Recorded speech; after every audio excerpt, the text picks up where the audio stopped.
terror and pestilence. All we need is Yahweh's deliverance. We need wisdom to shine like the seven suns. Understanding that Yahweh's the only one. You was lied to about the begotten son. We destroyed like your knowledge, but all I ask for, what's that? Is the spirit of Yah, so all I breathe is the spirit of Yah, so all they see is the spirit of hate, so all my pleas is the empty Yah's gates. And as they grieve, see his word take shape, so plain to see that Yahweh is great. All I need, Yah's all I need. Your Ruach Kodesh, my Yah, I must confess, my Yah is all I need.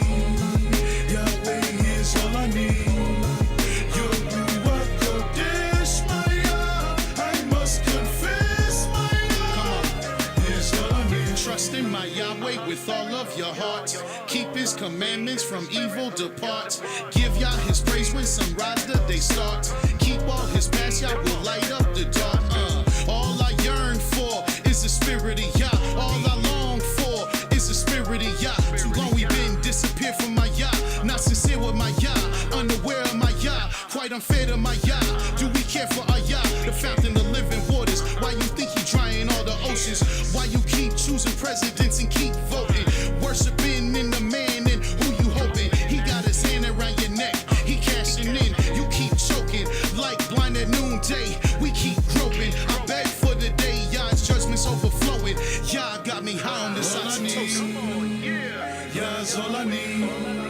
Your Ruach Kodesh, my Yah, I must confess, my Yah is all I need. Yahweh is all I need. Your Ruach Kodesh, my Yah, I must confess, my Yah is all I need. Kokma and Ben-A and Da'ab and might counsel to fear Yah and adore his light. These are the spirits we need in our life, to walk uprightly, be pleased in his sight. Trust in my Yahweh with all of your heart. Keep his commandments, from evil depart. Give Yah his praise when sunrise the day starts. Keep all his plans, Yahweh light up the dark. Blessed is the man that walks not with Rasha, nor goes in the way of the sinners, nor sits in the seat of the scorners. Return none to Yah, I'm trying to warn ya. All I need, Yah's all I need. Ruach Kodesh, my Yah, I must confess, my Yah is all I need. All I need, Yah's all I need. Your Ruach Kodesh, my Yah, I must confess, my Yah is all I need. Yahweh is all I need. Your Ruach Kodesh, my Yah, I must confess, my Yah is all I need. Yeah, Yahweh, he's all I need. Praise Yah.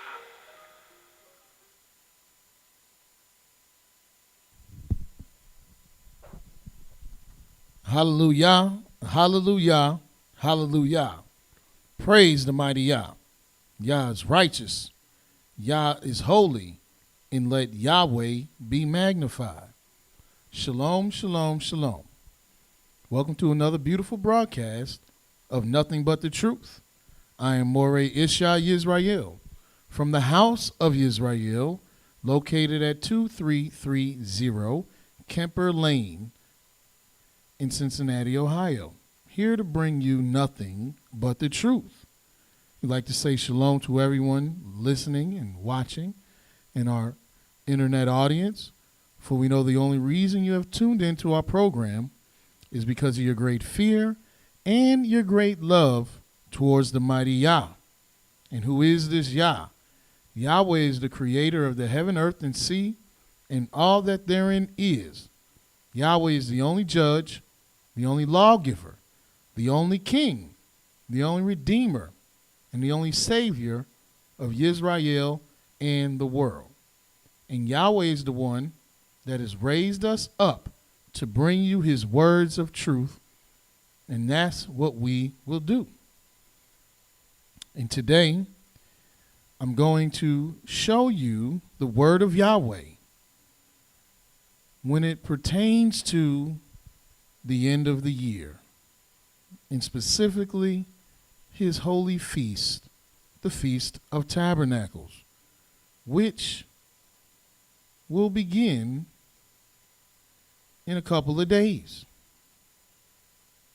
YAH'S Feast of Tabernacles, or the Feast of Ingathering, is the 15th of the 7th month. Tomorrow will be the 14th of the 7th month, and the next day will be the 15th of the 7th month, and it will be the Feast of Tabernacles. You'll read about this great time in the book of Leviticus, the 23rd chapter.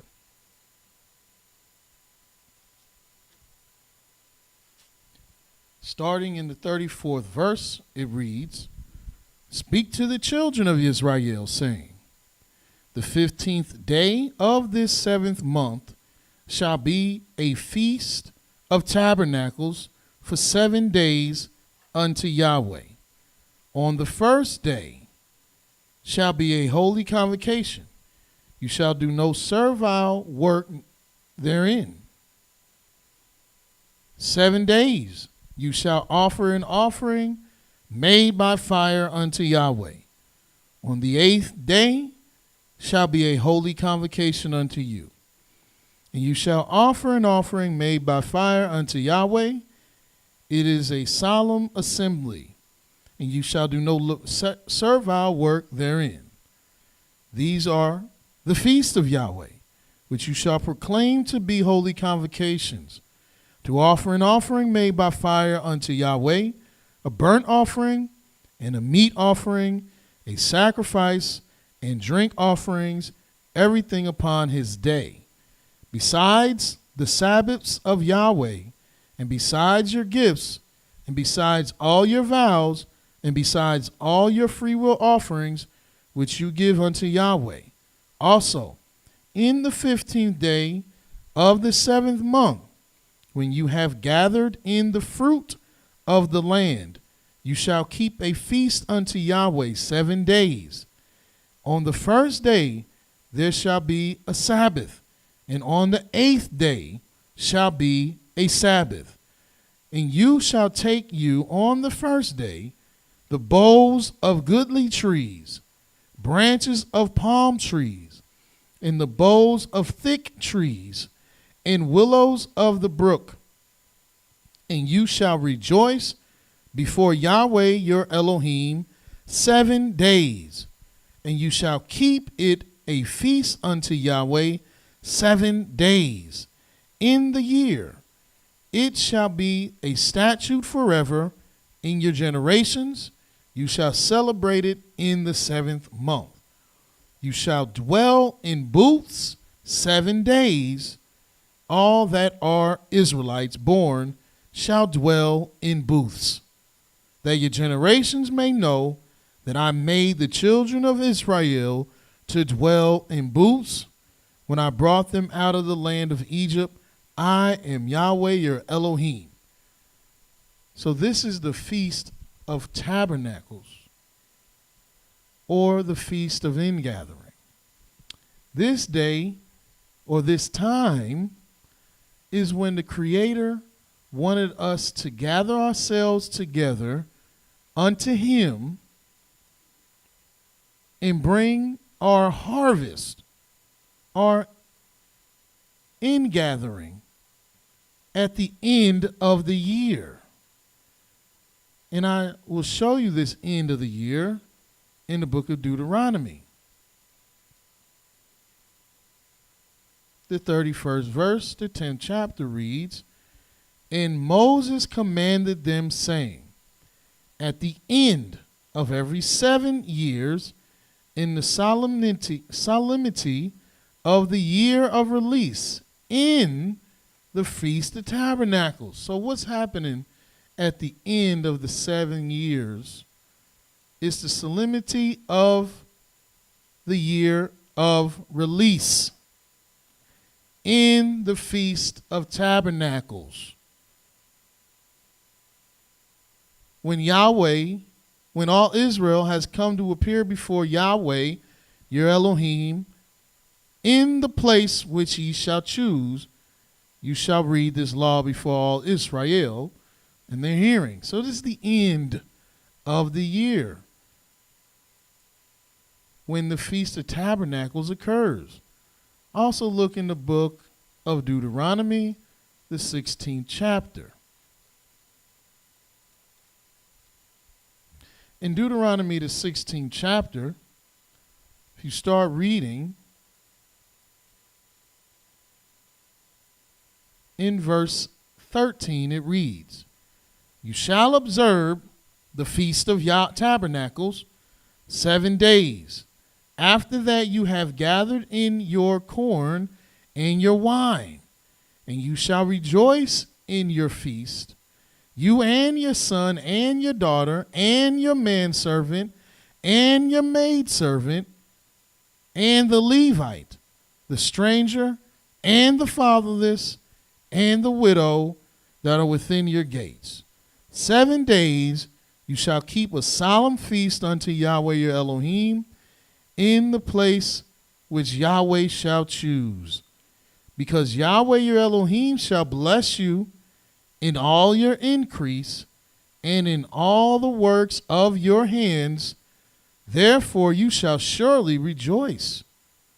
3 times in a year shall all your males appear before Yahweh your Elohim in the place which he shall choose, in the feast of unleavened bread, in the feast of weeks, and in the feast of tabernacles, and they shall not appear before Yahweh empty.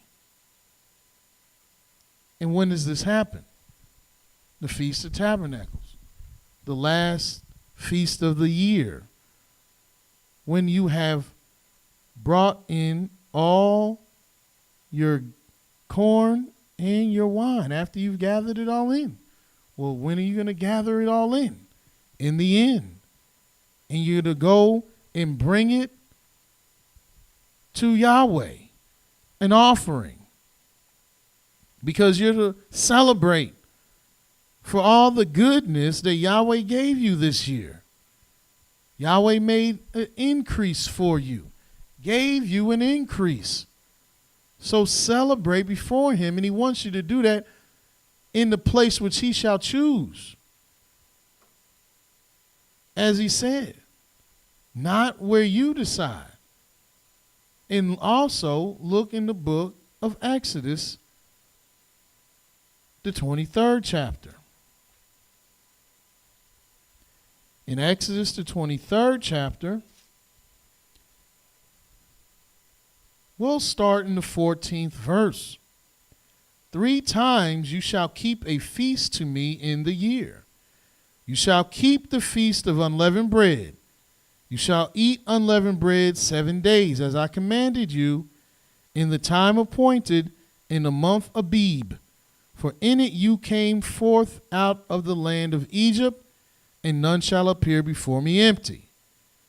And the feast of harvest, the first fruits of your labors, which you have sown in the field, and the feast of ingathering, which is in the end of the year, when you have gathered in your labors out of the field.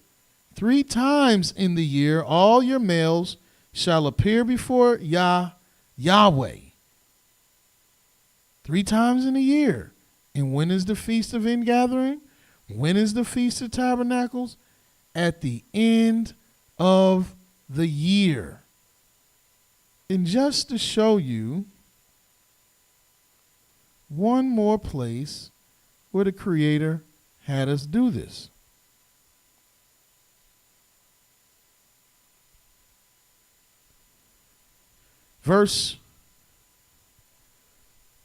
Exodus, the 34th chapter, we'll begin reading in verse 21. 6 days you shall work, but on the 7th day you shall rest. In earing time and in harvest you shall rest. Which is that? What does that mean? So don't get it confused that there's some space where you don't have to. No. Earing time is sowing time. It's also coincides with winter. And in harvest, you shall rest. Harvest is what coincides with what you would call spring and summer. And you shall observe the feast of weeks of the first fruits of wheat harvest, and the feast of ingathering at the year's end. 3 times in the year shall all your men, children, appear before Yahweh, the Elohim of Israel. So we see it's established, it's a doctrine that you are to keep the feast of ingathering, which is also called the Feast of Tabernacles, at the end of the year. And we read that this is the 7th month. This is the end of the year. I know they taught you what they taught you, but this is actually the end of the year, because the year is determined differently than what you've determined the year. Even though from one beginning of the year to the other beginning of the year is 12 months. But the end of the year, just like the end of a day, is at the 7th month, just like the end of a day is in the evening, but from one day to the next is morning until morning. And in this 7th month, we have the end of the year, the Feast of Tabernacles. But this is, as we read, to only be kept in the place where Yahweh shall choose. So where did Yahweh choose to place his name? Go to the book of Deuteronomy, the 12th chapter.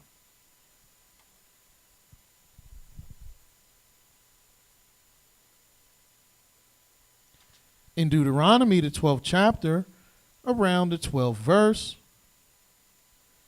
it reads, "And you shall rejoice before Yahweh your Elohim, and your sons, and your daughters, and your men servants, and your maid servants, and the Levite that is within your gates, for as much as he has no part nor inheritance with you. Take heed to yourself that you offer not your burnt offerings in every place that you see, but in the place which Yahweh shall choose in one of your tribes. There you shall offer your burnt offerings, and there you shall do all that I command you." So you got to do it where Yahweh told you to do this. And where is this place? Let's see if we can find this place. If you go, let me see if I can show you a couple of things.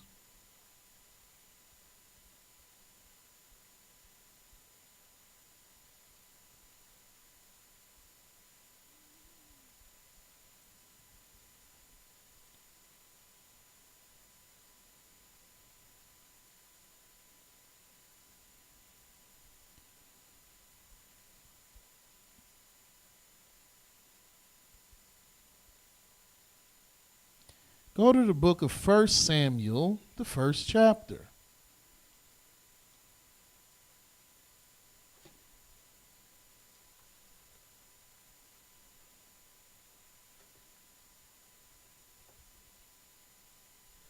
In the 1st verse. "Now there was a certain man of Ramoth Thaim Zophim of Mount Ephraim, and his wife, and his name was Elkanah, the son of Jehoram, the son of Elihu, the son of Tohu, the son of Zuph, an Ephratite. And he had 2 wives. The name of the one was Cana, and the name of the other Peninnah. And Peninnah had children, but Cana had no children. And this man went up out of his city yearly to worship and to sacrifice unto Yahweh of hosts in Shiloh. And 2 And the two sons of Eli, Hophni and Phinehas, the priest of Yahweh, were there. And when the time came that Elkanah offered, he gave Peninnah his wife and to all her sons and her daughters portions.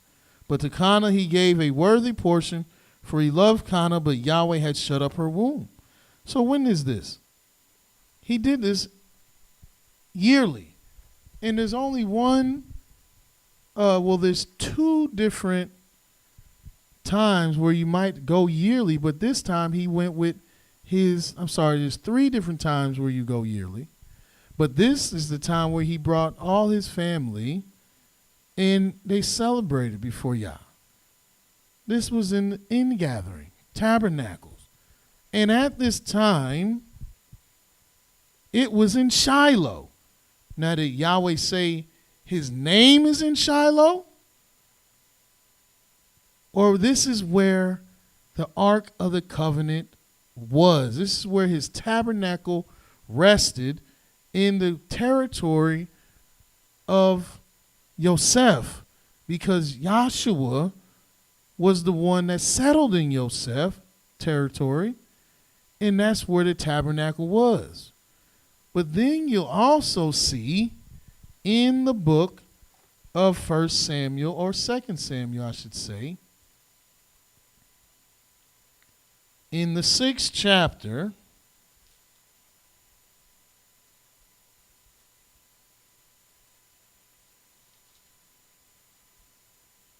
in the first verse, again, David gathered together all the chosen men of Israel, 30,000. And David arose and went with all the people that were with him from Baal of Judah to bring up from there the ark of Elohim, whose name is called by the name of Yahweh of hosts, that dwells between the cherubims. And they set the ark of Elohim upon a new cart and brought it out of the house of Abinadab that was in Gibeah, and Uzzah and Ahio of the house of Abinadab, of the sons of Abinadab, drove the new cart. And they brought it out of the house of Abinadab, which was at Gibeah, accompanying the ark of Elohim. And Ahio went before the ark, and David and all the house of Israel played before Yahweh on all manner of instruments made of fir wood, even of harps, and on psalteries, and on tambourines, and on cornets, and on cymbals. When they came to Nachon's threshing floor, Uzzah put forth his hand to the ark of Elohim and took hold of it, for the oxen shook it.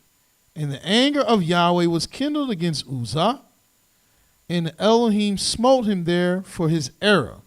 And there he died by the ark of Elohim. And David was displeased because Yahweh had made a breach upon Uzzah. And he called the name of that place Peri Uzzah unto this day. And David was afraid of Yahweh that day, and said, how shall the ark of Yahweh come to me? So David would not remove the ark of Yahweh unto him into the city of David, but David carried it aside into the house of Obed-Edom the Gittite. And the ark of Yahweh continued in the house of Obed-Edom the Gittite for 3 months. And Yahweh blessed Obed-Edom and all his household. And it was told to the king David, saying, Yahweh has blessed the house of Obed-Edom and all that pertains to him because of the ark of Elohim. So David went and brought up the ark of Elohim from the house of Obed-Edom unto the city of David with gladness.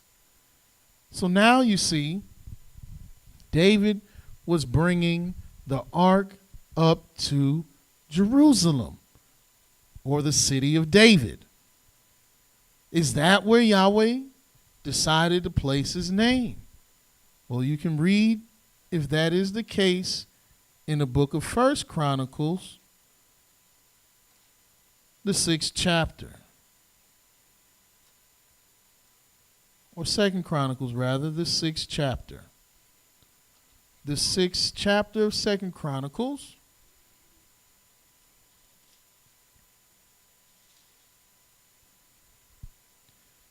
Verse 1 reads, Then Solomon said, Yahweh has said that he would dwell in the thick darkness, but I have built a house of habitation for you, and a place for your dwelling forever. And the king turned his face and blessed the whole congregation of Israel. And all the congregation of Israel stood.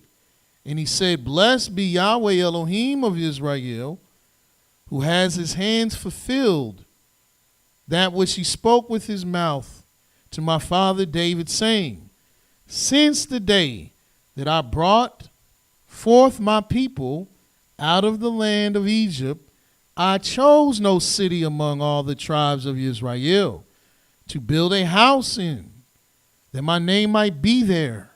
Neither chose I any man to be a ruler over my people. But I have chosen Jerusalem, that my name might be there, and I have chosen David to be over my people Israel. So now we see that this is the place that Yahweh has decided to place his name, Jerusalem. So the Feast of Tabernacles is to be kept there. You're to gather yourselves together there.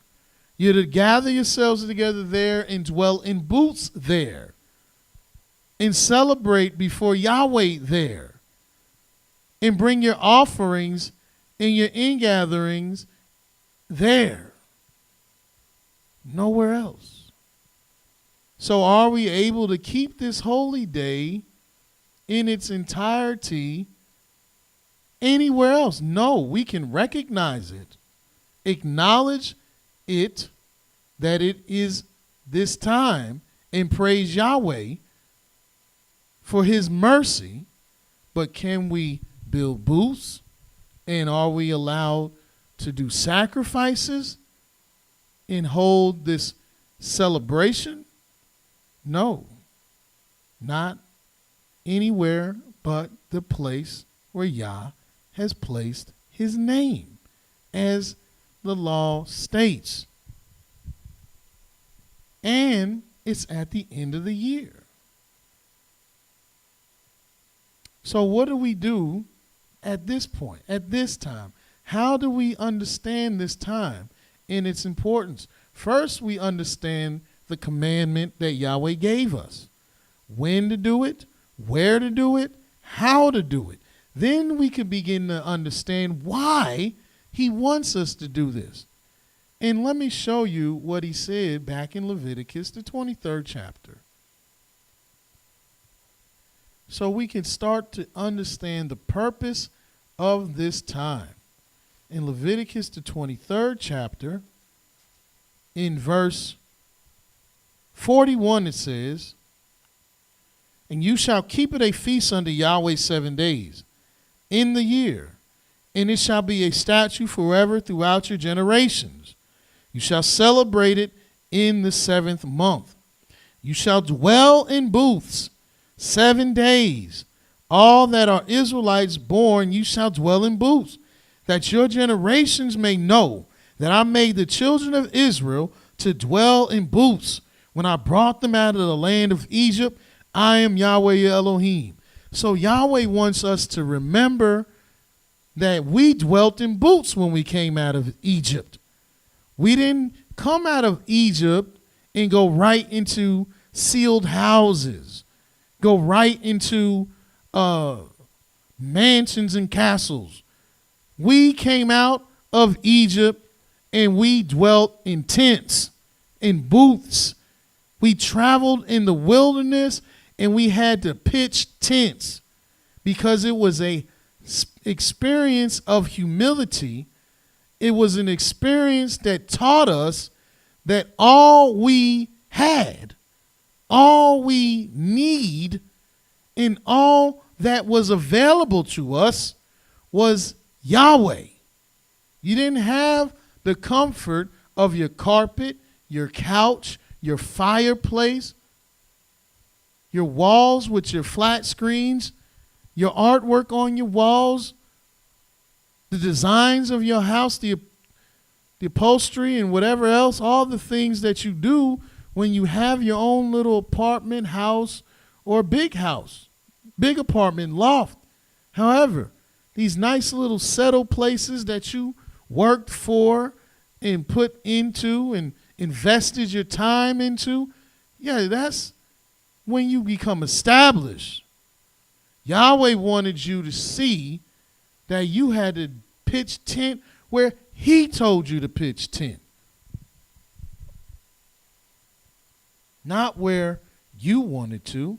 For instance, if you go to the book of Numbers, we'll see what Yahweh says. And I believe I want the first chapter in the book of Numbers.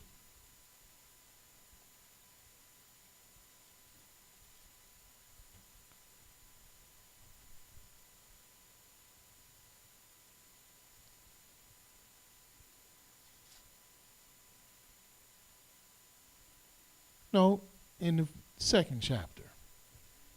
Verse 1. And Yahweh spoke to Moses and Aaron, saying, Every man of the children of Israel shall pitch by his own standard, with the sign of their father's house, far off about the tabernacle of the congregation shall they pitch. And on the east side, toward the rising of the sun, shall they of the standard of the camp of Yehudah pitch throughout their armies. And Achshon, the son of Aminadab, shall be captain of the children of Judah. And his host, and those that were numbered of them, were 314,600.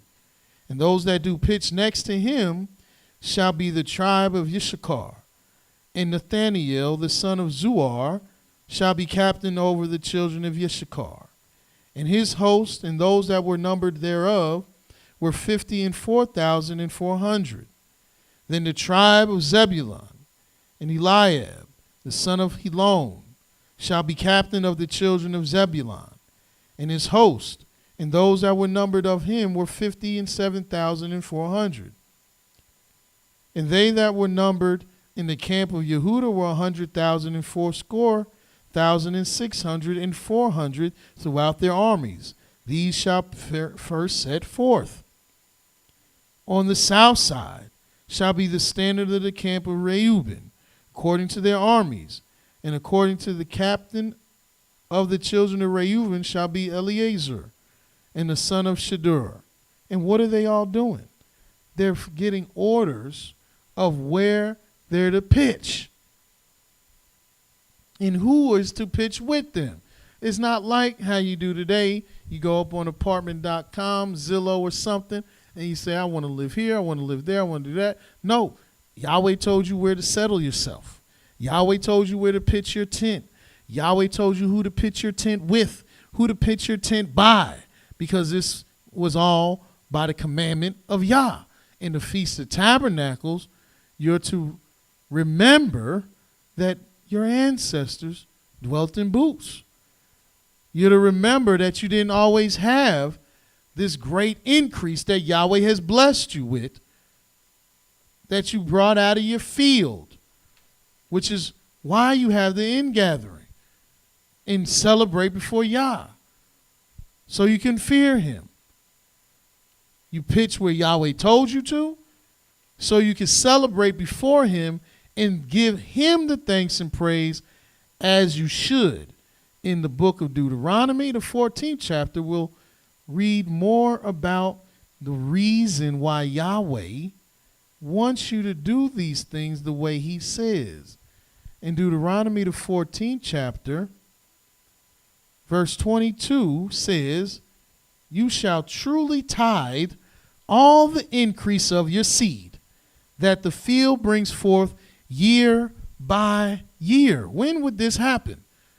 When are you going to be able to give a tenth of what your seed brought forth year by year? You obviously can't do this in the beginning of the year because your seed hasn't brought forth all its increase yet.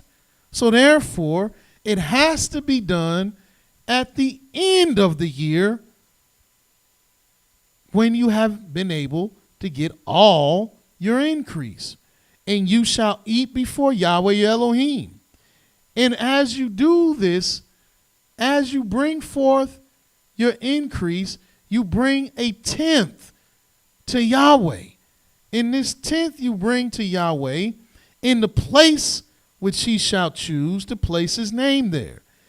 The tithe of your corn, of your new wine, and of your oil, and of the firstborn of your herds, and of your flocks, that you may learn to fear Yahweh your Elohim always. Meaning what?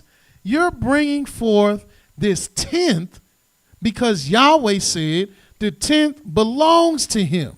It's his, not yours, but his. And you bring that to him to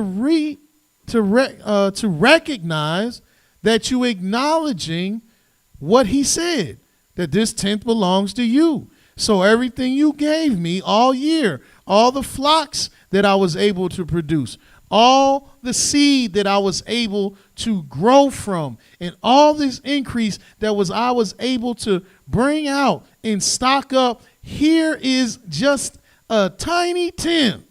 It's all you want. Here it is. I'm setting it aside, and I'm bringing it to you at the end of the year. Because now I have it all. And here it is. And when did this happen? This happened in the ingathering, at the Feast of Tabernacles, at the end of the year, in the 7th month. You see, that's why you can't go by the Jewish calendar or the Gregorian calendar of when Yahweh's 7th month is and when his Feast of Tabernacles is. Some people would celebrate the Feast of Tabernacles a week or two ago, and I still got tomatoes growing in my garden because it is not the end, because the harvest hasn't finished. And so it needs to end. And that's why you see the weather still warm, but it's starting to change. It's still not the end. And when that time ends, then you can bring out your increase, all of it, and tithe it. And you do that to fear Yahweh, because it belongs to him. Show him that you fear him and give him what belongs to him. So these are some of the reasons we even do this. But why does Yahweh want you to remember this today? Look in the book of Ezekiel, the 45th chapter. In Ezekiel, the 45th chapter,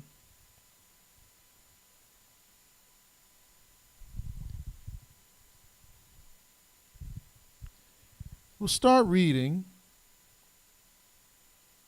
at verse 20. It says, "And so you shall do the 7th day of the month for everyone that errs, and for him that is simple. So shall you reconcile the house. In the 1st month of the 14th day of the month, you shall have the Passover, a feast of 7 days. Unleavened bread shall be eaten. Upon that day shall the prince prepare for himself and for all the people of the land a bullock for a sin offering.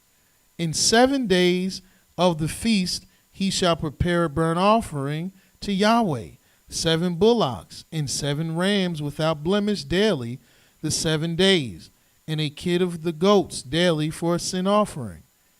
And he shall prepare a meat offering of an ephah for a bullock, an ephah for a ram, and a hin of oil for an ephah. In the 7th month, in the 15th day of the month, shall he do the like in the feast of the 7 days, according to the sin offering, to the burnt offering, and according to the meat offering, and according to the oil." So there you have in the future, Ezekiel letting us know that the 15th of the 7th month will be a feast just like the Feast of 7 Days, and you will have the same offerings. I know you might have thought you read that wrong, but let me show you to you one more time. Verse 23 or verse 21. In the first month, in the 14th day of the month, you shall have the Passover, a feast of 7 days. Unleavened bread shall be eaten. And upon that day shall the prince prepare for himself and for all the people of the land a bullock for a sin offering. In 7 days of the feast shall prepare a burnt offering to Yahweh, 7 bullocks and 7 rams without blemish daily. The 7 days and the kid of the goats daily for a sin offering. And he shall prepare a meat offering of an ephah for a bullock, and an ephah for a ram, and a hin of oil for an ephah. In the 7th month, in the 15th day of the month, shall he do the like, the feast of 7 days, according to the sin offering, according to the burnt offering, and according to the meat offering, and according to the oil. The same offerings, and you shall do the same thing. And why would you do this?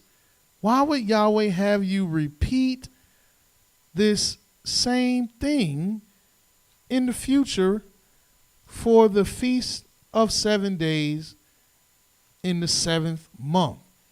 There must be something that is going on at that time, or that went on at that time, that would have us prepare the same offering. And I'm going to just show you, just in case you were wondering, is this the same thing for when we kept the Passover and the Feast of Unleavened Bread? Is it the same one that we did for the Feast of Tabernacles when Yahweh gave us this order? So if you go to the book of Numbers, the 28th chapter, you'll see.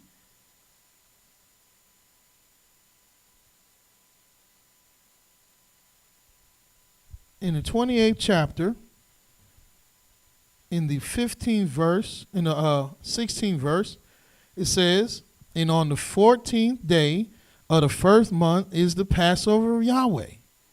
And the 15th day of this month is a feast of 7 days, shall be unleavened bread be eaten. In the first day should be a holy convocation.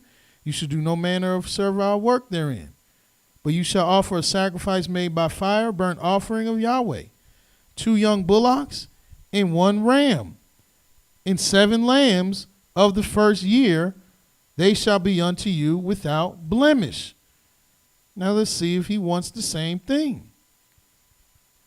In the book of Numbers, the 29th chapter, and we'll begin reading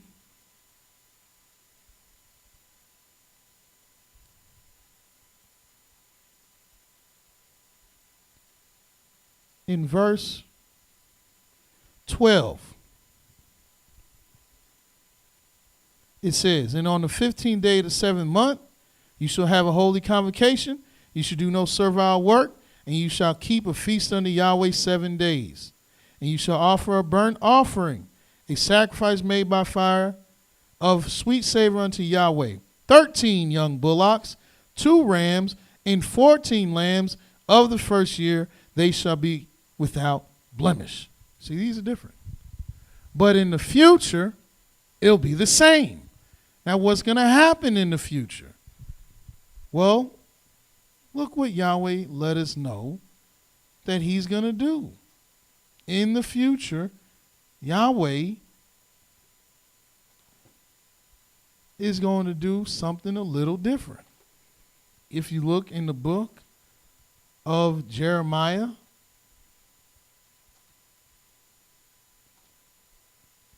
the 16th chapter,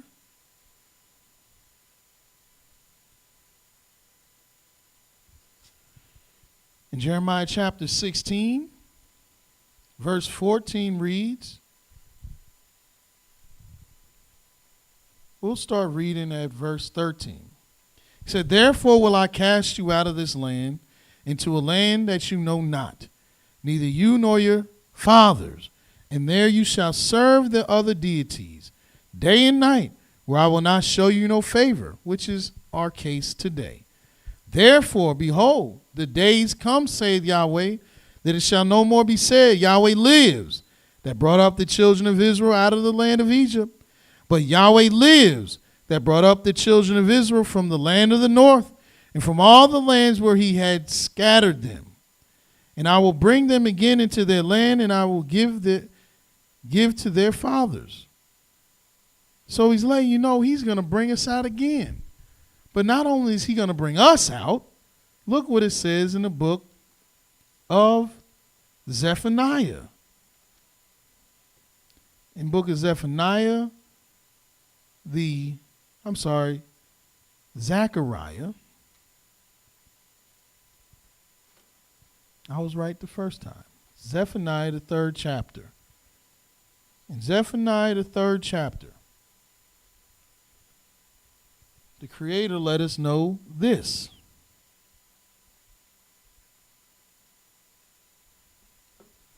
In verse 8.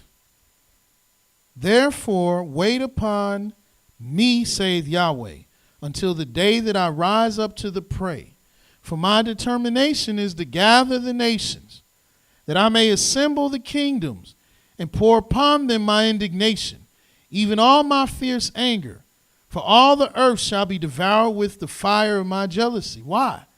Because the world put their hands on Israel, and he has a controversy with them. And he said in verse 9, for then will I return to the people of pure language, that they may all call upon the name of Yahweh, to serve him with one consent. So after the Most High judges all the nations, which would be after he has brought us out of this nation, because he's going to judge this nation, bring us out, and then he's going to judge all the nations.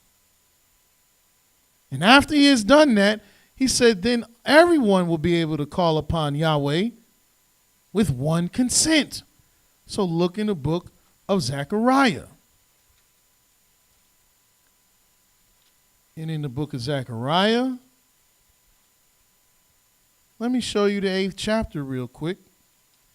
What it says in verse 20. Thus saith Yahweh of hosts, it shall come to pass that there shall come people and inhabitants of many cities, and the inhabitants of one city shall go to another, saying, let us go speedily to pray before Yahweh and to seek Yahweh of hosts. I will go also. Yes, many people and strong nations shall come to seek Yahweh of hosts, to Jerusalem, and to pray before Yahweh. Thus saith Yahweh of hosts, in those days it shall come to pass that 10 men shall take hold out of all languages of the nations, even shall take hold of him, of the skirt of him that is of Yehudah, saying, we will go with you, for we have heard that Elohim is with you. So there is going to come this time where the nations want to come to Jerusalem. Well, in the book of Zechariah, the 14th chapter, we'll begin reading in the 13th verse. And it shall come to pass that in that day that a great tumult from Yahweh shall be among them, and they shall lay hold every one on the hand of his neighbor, and his hand shall rise against the hand of his neighbor. And Judah also shall fight at Jerusalem, and the wealth of all the heathen round about shall be gathered together, gold and silver and apparel in great abundance. And so shall be the plague of the horse and the plague of the mule, and of the camel, and of the donkey, and of all the beasts that shall be in those tents, as this plague. And it shall come to pass that every one that is left of all the nations which came against Jerusalem shall even go up from year to year to worship the King, Yahweh of hosts, and to keep the Feast of Tabernacles. And it shall be that whosoever will not come up of all the families of the earth to Jerusalem to worship the King, Yahweh of hosts, even upon them shall be no rain. And if the family of Egypt goes not up and comes not, that have no rain, there shall be the plague, with which Yahweh will smite the heathen that come not up to keep the Feast of Tabernacles. This shall be the punishment of Egypt, and the punishment of all nations that come not up to keep the Feast of Tabernacles. In that day shall there be upon the bells of the horses holiness unto Yahweh, and the pots in Yahweh's house shall be like the bowls before the altar. Yes, every pot in Jerusalem and in Yehudah shall be holiness unto Yahweh of hosts. And all they that sacrifice shall come and take of them and boil therein. In that day there shall be no more Canaanite in the house of Yahweh.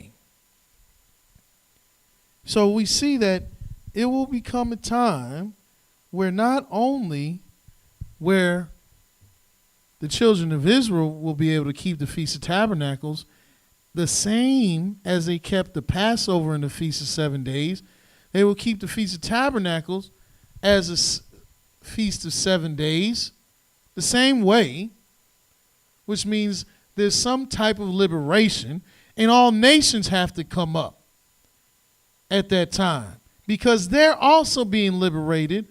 And the last scripture I'll show you is in Zechariah, the 14th chapter, that it says in verse 7, it says, "But it shall be one day which shall be known to Yahweh, not day nor night, but it shall come to pass that at evening it shall be light.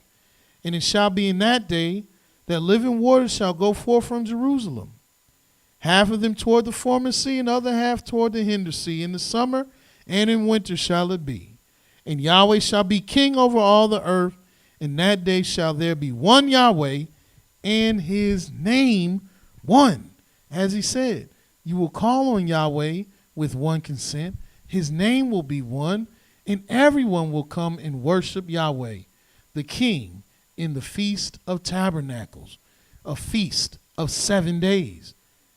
And this is how the Most High wants you to understand the Feast of Tabernacles in its past, even in its present, and its future. So until tomorrow, Yahweh loves you very much, and so do I. Shalom.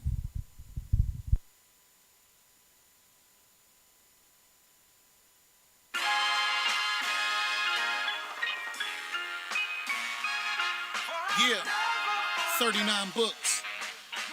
Yeah, come on. Yo, seek ye out the book of Yah and read. Speak these words to plant your holy seed. Obey his voice, know him and believe. Understand his Yah is none but he. In the beginning, he told us the ending that we wasn't winning because of the sin in the 400 sentence. Yah's descendants needed repentance, and this is our Genesis to our Exodus in Leviticus. Learn some respect on this so we can number our days. The teachers that we was the slaves in Deuteronomy 28, the most popular. When he anointed Joshua, it's proven that Yah love us by sending his judges, rejecting the grudges, embracing the truth of the nations. The truth is shown through Ruth, the woman that David come through. Pete Samuel 1:8-2. Yah's chosen the kings and you one too.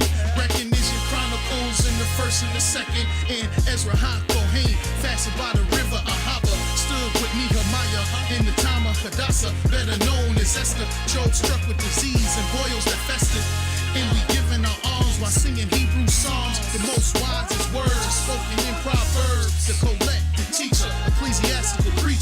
others wanna reach her. Quote the songs belong to Solomon. Understand the way that I'm on. Isaiah, Jeremiah, lamenting when Jerusalem fell. Also seen by Ezekiel, vision vividly given to Daniel. God said return to him in prayer. Remember Hosea. If we call on YAH'S, he'll remember us well. Spoken by Yoel. There's no other book as famous. The words get deeper in Amos, Obadiah, Jonah, and Micaiah. There's none like Yah that rides on the whirlwind in Nehemiah. I'm giving you a look like he gave to Habakkuk. Gather yourselves and learn from Zephaniah. Consider your ways, word up to Haggai. Cause this is the last days and men sacrifice.